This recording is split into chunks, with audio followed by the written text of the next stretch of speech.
बिहार में महागठबंधन की वोटर अधिकार यात्रा अब अपने अंतिम चरण में है। एक तरफ राहुल गांधी, तेजस्वी यादव वोटर लिस्ट के मुद्दे पर मौजूदा एनडीए सरकार को उखाड़ फेंकने की बात कर रहे हैं, तो वहीं जन सुराज के अध्यक्ष प्रशांत किशोर का कहना है कि सत्ता में आते ही 100 भ्रष्ट नेताओं और अधिकारियों की लिस्ट बनाकर जेल भेजेंगे। यही नहीं, उनकी पीढ़ियों से रिकवरी भी करेंगे। प्रशांत किशोर कहते हैं कि आज जो लोग सड़कों पर उतरकर बिहार के युवाओं की बदहाली की बात कर रहे हैं, वो सभी कभी ना कभी शासन सत्ता में थे। आखिर क्या किया? क्या बिहार से पलायन रुका? जवाब नहीं।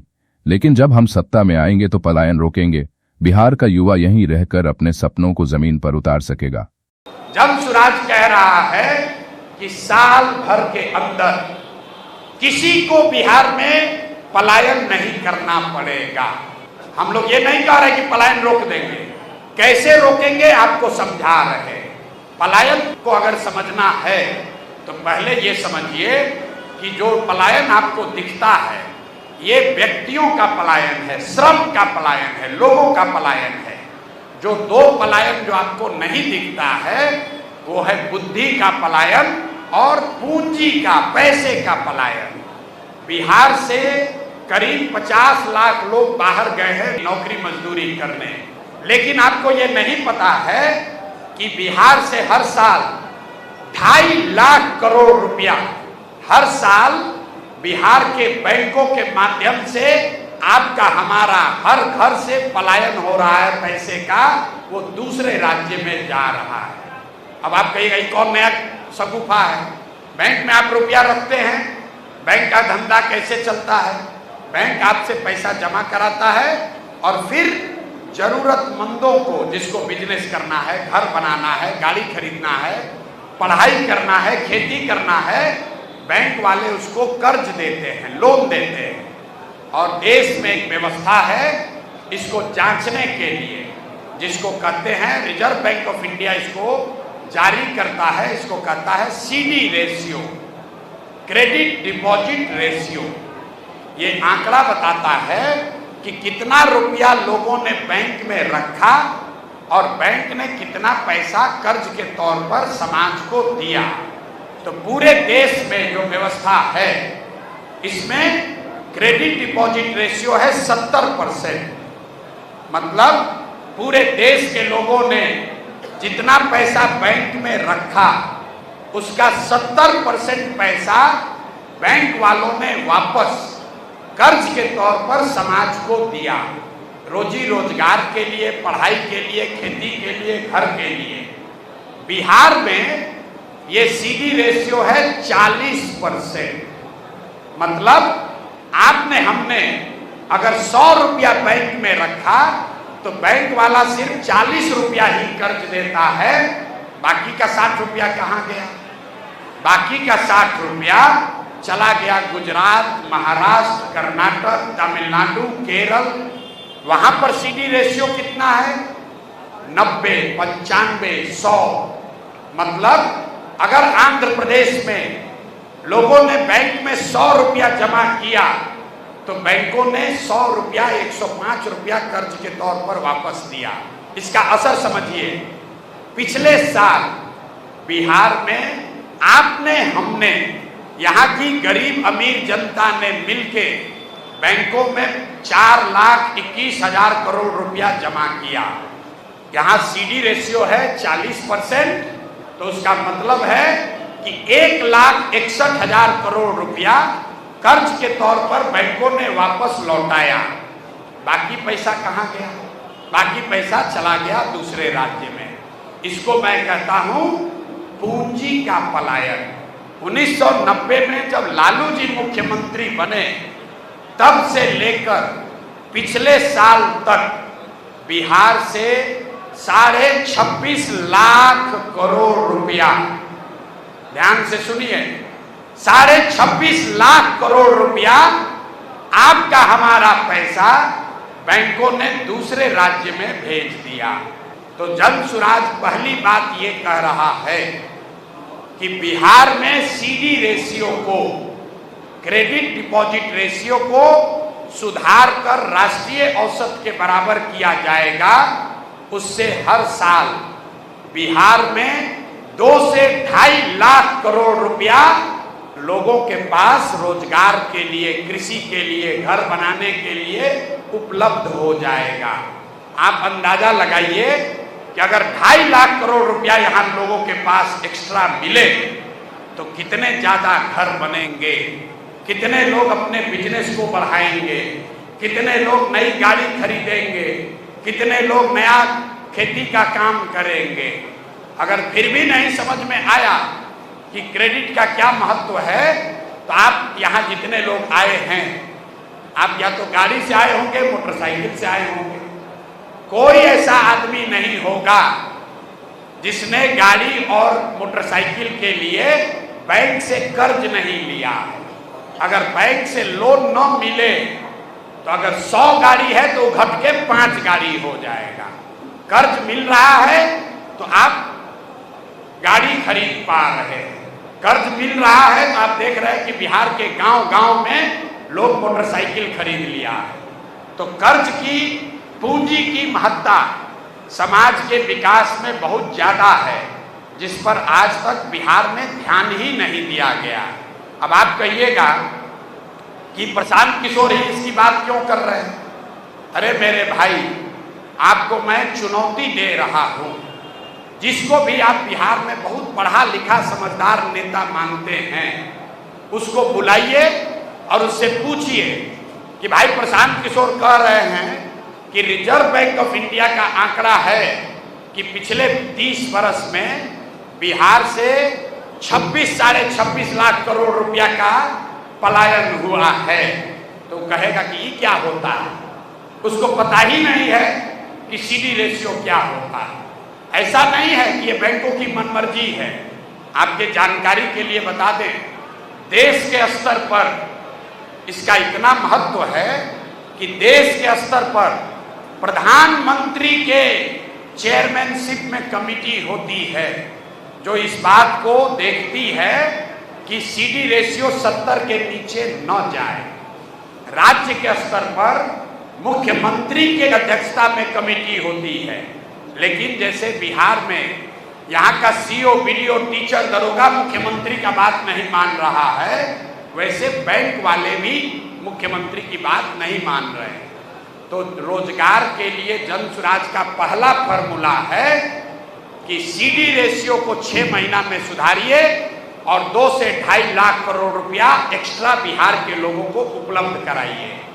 दूसरी बात हम लोग कह रहे हैं, आपने किसी ने किसान की बात कही, तो जन स्वराज कह रहा है कि मनरेगा को सीधे कृषि से जोड़ देंगे, लेकिन एक शर्त के साथ कि जो लोग भी आज धान, गेहूं, मकई, ज्वार, बाजरा की खेती करते हैं, अगर वो धान गेहूं का खेती छोड़ के नकदी फसलों की खेती करने लगे तो उनको मनरेगा के तहत मजदूर मुफ्त में दिया जाएगा। इसका क्या फायदा है? इसका सबसे बड़ा फायदा ये है कि लैंड प्रोडक्टिविटी बढ़ेगी। आज जिस खेत से आप 20,000 रुपया कमा रहे हैं धान उगाकर, वहीं पर कल लहसुन उगाकर, मसाले उगाकर, फल सब्जी की खेती करके आप 50,000, 1 लाख रुपया भी कमा सकते हैं। बिहार में कुल 55 लाख हेक्टेयर जमीन है जिसमें खेती हो सकती है।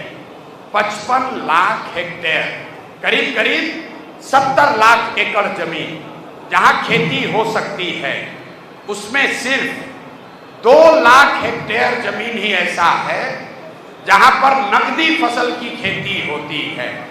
इसीलिए बिहार में खेती खाने का जरिया है, कमाने का जरिया नहीं है। आप गांव देहात में सुनते हैं, लोग कहता है कि रोपनी करने घरे आए हैं, कमाने के लिए लुधियाना जाएंगे। कटिया में लोग घरे आता है, कमाने के लिए सूरत जाएंगे। क्यों? क्योंकि खेती बिहार में खाने का जरिया है, कमाने का जरिया नहीं है।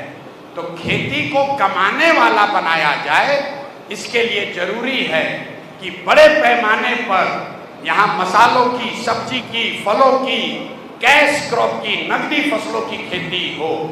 वो करने के लिए हम लोग कह रहे हैं कि जितना मजदूर पंजाब हरियाणा जा रहा है, इन सारे लोगों को ये अवसर दे दिया जाएगा कि आप यहाँ पर जो किसान नकदी की खेती करना चाहता है, नकदी फसल की, आप उसके साथ काम कीजिए और मनरेगा का भुगतान लीजिए। इसका फायदा क्या होगा? जितना कृषि आधारित मजदूर है जो हरियाणा पंजाब जा रहा है, वो बिहार में उसको अवसर मिल जाएगा।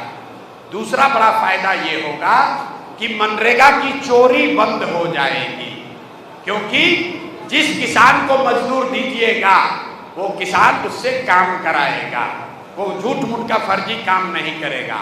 और तीसरा बड़ी बात, इसको करने में बिहार सरकार का 1 रुपया खर्च नहीं है।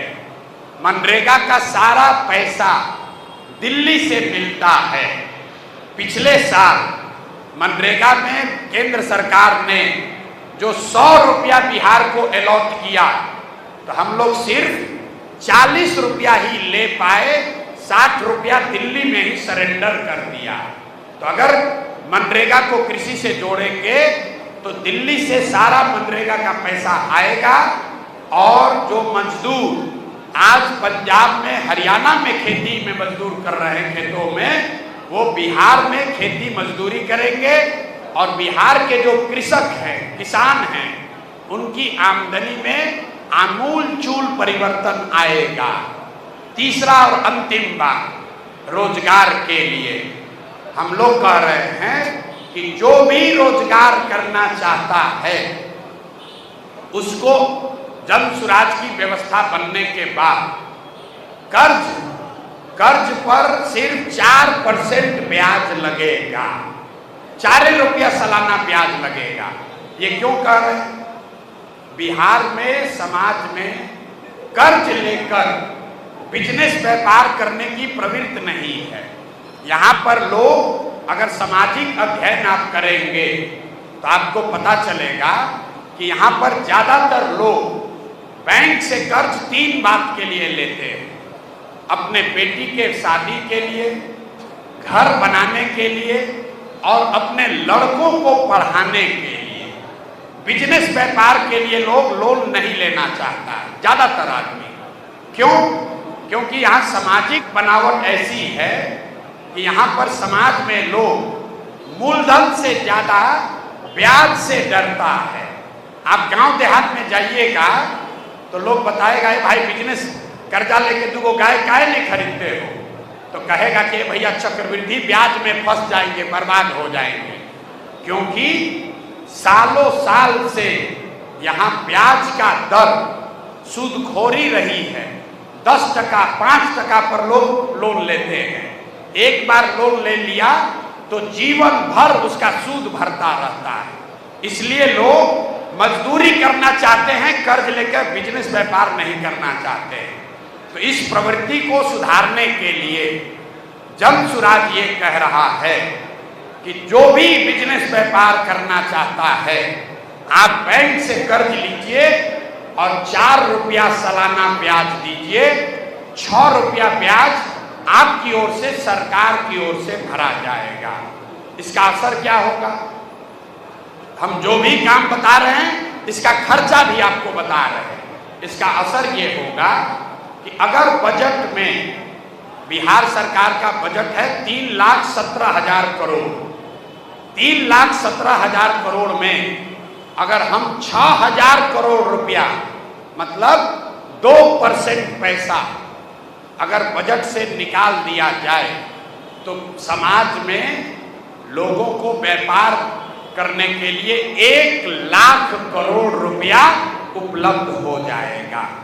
इन तीनों चीजों को जोड़िएगा तो जितने बड़े बड़े इकोनॉमिस्ट हैं जो हम लोग के साथ काम कर रहे हैं, उनका अनुमान है। इकोनॉमिक्स में सिमुलेशन होता है। अब इकोनॉमिक टर्म है, आपको नहीं समझ में आएगा, मतलब समझिए भविष्य में क्या होगा अगर आप ये 3 चीज कीजिएगा। तो इकोनॉमेट्रिक्स में कहते हैं सिमुलेशन, आगे की संभावना को प्रेडिक्ट करना। तो अगर ये तीनों चीज किया जाए कि बिहार में सीडी रेशियो को 70 कर दिया जाए, कर्ज के ब्याज दर को 10 से घटाकर 4 कर दिया जाए और मनरेगा को कृषि से जोड़ दिया जाए, तो हर साल 50 लाख से ज्यादा लोगों को बिहार में नया रोजगार मिल जाएगा। तो ये वीडियो को लाइक, शेयर और सब्सक्राइब करें। देखते रहिए इंडिया अड्डा।